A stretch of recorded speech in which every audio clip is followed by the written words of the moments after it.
दोस्तों, जो लोग धोखा खाते हैं, पत्नी से नियंत्रण खो देते हैं, आत्म नियंत्रण खो देते हैं, दिमाग का नियंत्रण खो देते हैं, हाथ पाँव का नियंत्रण खो देते हैं, क्रोध में भर जाते हैं और सबसे ज़्यादा जग हँसाई अपनी करते हैं, अपना नुकसान करते हैं। बस सिंपल सी बात मैं कहना चाहूँगी, जो तुम्हारा होगा वो कभी जाएगा नहीं, जो तुम्हारा नहीं होगा वो कभी तुमको मिलेगा नहीं। इसलिए संतुष्टि संतुष्टि संतुष्टि। और वैसे भी पुराणों में भी लिखा है, गजधन गोधन बाजधन और रतन धन काज, जब आवे संतोष धन सब धन धूल समान।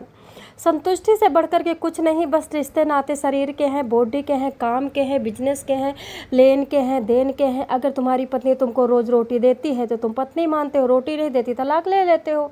और फिर वही पत्नी अगर आपको प्यार नहीं देती तो क्रोध में क्यों भर जाते हो, तब भी तलाक ले लो। ऐसी ही मैं स्टोरी, सच्ची स्टोरी आपको लेके आई हूँ। जो एक इंसान इतना सब्र करता है, इतना सब्र करता है, इतना सब्र करता है। रिश्ता धोखे का नहीं होता है, रिश्ता प्यार का होता है। रिश्ता धोखे का नहीं होता, रिश्ता विश्वास का होता है। रिश्ता व्यवहार का होता है। रिश्ता एक दूसरे के दुख सुख बांटने का होता है। रिश्ता एक दूसरे की आंखों में प्यार देखने का होता है। रिश्ता एक दूसरे की ज़रूरत के पूरा करने का होता है। रिश्ता आत्मविश्वास का होता है। दोस्तों, मैं आपको बताना चाहूँगी, जो घटना मैं आपके पास लेके आई हूँ, ये घटना एक धोखे की और नियंत्रण की है। एक पत्नी होती है जो अपने बॉस के अट्रैक्शन से, अपने बॉस के कोट पैंट से, अपने बॉस के टाई से, अपने बॉस के फरारी गाड़ी से, अपने बॉस के महंगे फ़ोन से देख करके इतना अट्रैक्टिव होती है कि बॉस के लिए बिछने को तैयार होती है। और वहीं पे पति दिन रात दुकान चलाता है, दुकान चलाते चलाते इतना थक जाता है, फिर भी उसको दया तक नहीं आती है। वो पत्नी की और जो दुकान चलाता है वो सारा पैसा उठा करके घर में लाता है और घर बनाने की सोचता है। बॉस सिर्फ एक बार मुस्करा देता है तब पत्नी बेचने को तैयार होती है। कुछ भी नहीं देता है, 8 घंटा नौकरी करती है, ईमानदारी से नौकरी करती है। और बॉस कभी भी कह देता है होटल में, तो होटलबाजी जाके करती है। और होटलबाजी करने अगर जाओगी तो भाई होटल का पैसा तो बॉस ही देगा, भाई बॉस है वो। इससे ज़्यादा तुमसे वो क्या तुमको देता है बताइए।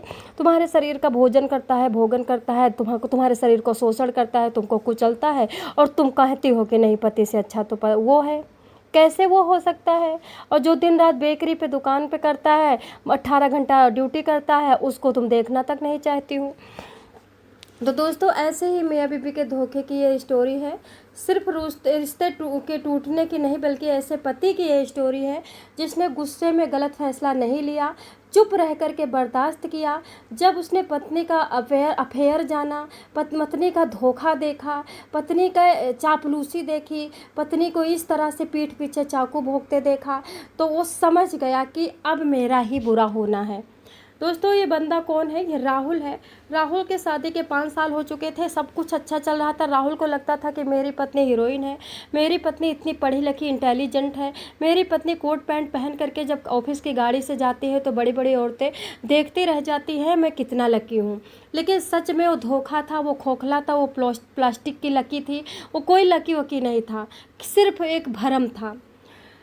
दोस्तों, ये राहुल क्या करता है, एक दिन राहुल चुपचाप बैठा रहता है, फिर उसका दिल करता है कि मेरी पत्नी कभी मैं जब फ़ोन करता हूँ मेरा फ़ोन नहीं उठाती है, रात को ऑफिस से लेट आती है और ऑफिस में हमेशा रहती है तो फ़ोन लॉक रहता है।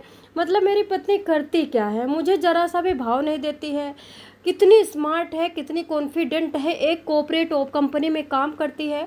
उसका बॉस था जो कि राकेश, लगभग 38 साल का, तलाकशुदा, फेंकू आदमी था, नंबर 1 का स्मार्ट था, लेकिन उसका दिमाग पूरा भद्दा था। कपड़ों का शौकीन था, लेकिन अंदर से नंबर 1 का चालू चिड़िया था, कौवे वाली बुद्धि थी। राहुल सोचता है कि शुरुआत में तो सब ठीक चल रहा था, क्या हो गया, लेकिन धीरे धीरे कुछ उसे अजीब सा दिखने लगा। प्रिया देर रात तक घर पे आती है, ऑफिस में रहती है, मीटिंग में रहती है, फ़ोन नहीं उठाती, हमेशा फ़ोन लॉक रहती है, फ़ोन में फेस लॉक रखती है। अगर मैं कभी खोलना चाहूँ तो मैं खोल नहीं पाता हूँ, बात बात पे चिढ़ जाती है। क्या हो रहा है, राहुल सोच ही रहा था। और शक इतना बढ़ जाता है, इतना बढ़ जाता है कि एक दिन यकीन में बदल ही जाता है। जब राहुल कहता है कि मैंने पुराना लैपटॉप खोला तो देखा मेरी दुनिया पूरी हिल चुकी थी, मैं अंदर से ब्रोक हो चुका था, मेरी जीने की इच्छा ख़त्म हो चुकी थी। 3 साल से पुराना रिश्ता, मेरी बीवी का होटल के बुकिंग के tickets, gifts, I love you के चैट्स, सब कुछ लैपटॉप में कवर था। दोस्तों राहुल कहता है मैंने उस दिन कोई हंगामा नहीं किया क्योंकि मेरे हाथ से सब कुछ रेत की तरह निकल चुका था। जो पत्नी मेरे देख कर के बात बात पे चिढ़ती है, मेरी बात से चिढ़ती है, वो सब मैं बताऊंगा तो क्या मेरे को देख कर के चूमने लगेगी, क्या मेरे पैर छूने लगेगी, ये राहुल सोचता है। ठीक है, राहुल कहता है उस दिन मैंने कोई हंगामा नहीं किया, कोई लड़ाई नहीं किया, यहाँ तक कि मैंने ये तक नहीं साबित होने दिया कि मैंने तुम्हारा लैपटॉप देखा है। चुप रह करके एक फैसला किया और मैंने ये सोचा कि जिस राकेश की फरारी गाड़ी देख करके ये महिला उसके कदमों में फिरी हुई है, उसकी धूल चाट रही है पैरों की, तो मैं फरारी गाड़ी में भी चलाऊंगा। और इसने मतलब लड़ाई झगड़ा ना करके बस अंदर अंदर खुलता रहा, अंदर अंदर डिप्रेशन में जाता रहा और ऐसा इंतकाम लिया, ऐसा इंतकाम लिया, खुद को मजबूत बनाया, नई शुरुआत की। राहुल बताता उस वक्त मेरी जो छोटी सी दुकान थी ग्रोसरी की, मैंने उसे बंद कर दिया। एक नया सपना देखा, एक ऑनलाइन किराना डिलीवरी प्लेटफार्म चुना। 8 महीने तक मैंने दिन रात उसमें प्लेटफॉर्म में मेहनत किया, लोन लिया, सही लोग से मिले, टेक्नोलॉजी सीखी, एक छोटी टीम बनाई, कंपनी का नाम रखा अपनी बीबी के नाम पर क्योंकि नफ़रत थी बीबी के धोखे से, लेकिन नाम से बहुत प्यार था, प्रिया इंटरप्राइजेज। दोस्तों आप अगर गूगल पे सर्च करोगे तो प्रिया इंटरप्राइजेज आपको मिल जाएगी।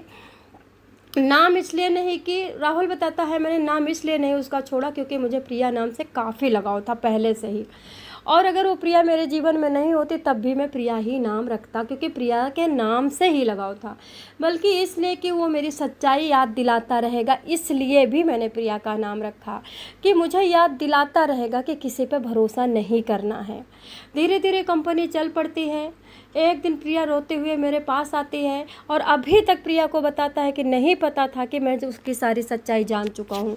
और बताने से भी होता क्या है, मैंने औरतों को देखा है मोबाइल छीन लेती हैं, मोबाइल फोड़ देती हैं और नफ़रत करती हैं, कसम खिलाती हैं, रोती हैं, चीखती हैं, लेकिन कुछ नहीं होने वाला। आप जितना ज़्यादा चीखोगे उतना ज़्यादा इरिटेशन होगा, उतना ज़्यादा आपसे नफ़रत बढ़ेगी, उतना ज़्यादा आपकी ज़िंदगी मतलब एक डरावना भयानक सपना बनेगी और वो आदमी उधर और जाके चिपकता जाएगा। और पहले से भी शुरुआत से भी उधर ही चिपका था तो अब उधर आने वाला नहीं है। डर के मारे कोई रिश्ता चलता नहीं। आप सोचो मैं डरा लूँगी, धमका लूँगी, उसे डांट दूँगी, दुनिया का भय उसको है नहीं। कहीं सोचो दुनिया का भय नहीं, भैया दुनिया का भय नहीं है, ऐसे आदमियों को दुनिया का भय नहीं होता है। एक दिन प्रिया रोते हुए बोल रहा, रात में आती है, बोलती है राकेश उसे छोड़ चुका था, उसकी नौकरी जा चुकी थी, घर का लोन खर्च सब उसकी चिंता बन गई थी। दोस्तों मैं उद्योग बिहार में जाती हूँ, reality of the company inside of the उद्योग Bihar, there are manage company, जो कि आपको मैं बताना चाहूँगी कि वहाँ के मैनेजर एकदम ठरकी होते हैं, लंगोट के कच्चे होते हैं, अपने घर में सुंदर बीबी होती है ऐश्वर्या राय के समान, लेकिन रानू मंडल के कदमों में बिछने को तैयार होते हैं। सेम इसी तरह से ये औरतें भी गंदी होती हैं, औरतें कोई खास अच्छी नहीं होती हैं, इनके कैरेक्टर पे उंगली उठाना हमारा धर्म नहीं है, लेकिन 100 में एक ही अच्छी होती है। ठीक है, कहते हैं कि मैंने शांत स्वर में उससे कहा कि बताओ क्या है, तो प्रिया कहती मेरी नौकरी चली गई है, मेरा सब कुछ ख़त्म हो चुका है, मेरा खर्चा नहीं उठ पा रहा है।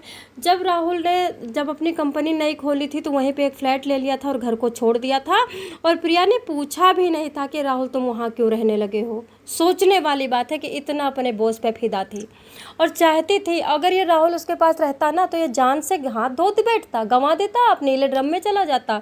लेकिन देखो कितना समझदार लड़का निकला, और ये समझदारी सबको दिखानी है क्योंकि कुलटा से तो ब्रह्मा कहते नहीं, चोर छिनार जुआरी जिनसे गंगा मैया हारी, है ना। तो कहते हैं कि मैंने कंपनी नई शुरू की, अगर तब ये प्रिया से कहता है कि ठीक है मैंने एक नई कंपनी शुरुआत की है, चाहो तो तुम ईमानदारी से HR की प्रोफाइल देख सकती हो। उसने कहा ठीक है मैं तो काम करने को तैयार हूँ क्योंकि मेरे पास अभी बहुत ज़्यादा खर्चा है। जब वो ऑफिस से आई और कंपनी का नाम देखा तो एक पल के लिए चुपचाप एकदम शॉक्ड हो गई। राहुल बताता है अब वो मेरी ज़िंदगी का हिस्सा है। बताता है अगर तुम काम करना चाहो तो पूरी ईमानदारी से कर सकती हो, तुमको ईमानदारी दिखाना होगा। ज्वाइनिंग के दिन मैंने उसे साफ बता दिया कि मैंने वो लैपटॉप सामने रखा जिसमें सब कुछ सेव था। मैंने कहा कि देखो तुम्हारे जितने कुकृत्य हैं मेरे पास सेव है, ज़्यादा स्मार्ट बनने की ज़रूरत नहीं है। तुमने उस वक्त मुझे धोखा दिया था जिस वक्त एक मैं छोटा सा शॉपकीपर रह करता था और पर डे के कम से कम 500 से ज़्यादा नहीं कमाता था। लेकिन आज की डेट में मैं पर डे का मान के चलो कि 50,000 1 लाख भी कमाता हूँ, तो मेरे से चालाकी तो आपकी चलेगी नहीं। आपने मुझे गरीब देख करके छोड़ा था, एक बॉस के पास गई थी, बॉस के कदमों में बिछी हुई थी, और तुमको मेरे आंसुओं की ज़रा सी कदर नहीं थी कि मैं जानूंगा तो मैं कितना रोऊंगा। तो आपकी चालाकी तो चलेगी नहीं मुझसे, आपको ईमानदारी से काम करना होगा।